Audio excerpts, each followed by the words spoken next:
This is a quick reminder. In our first video, we have mentioned to our students to not replicate our labs in this course.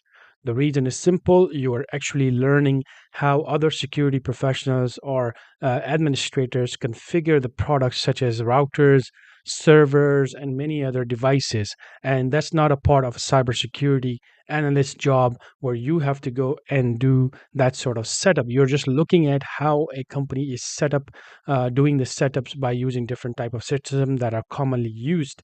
So we have not designed these labs for you to replicate everything step by step. You should watch it, analyze it, learn that this is how they do it.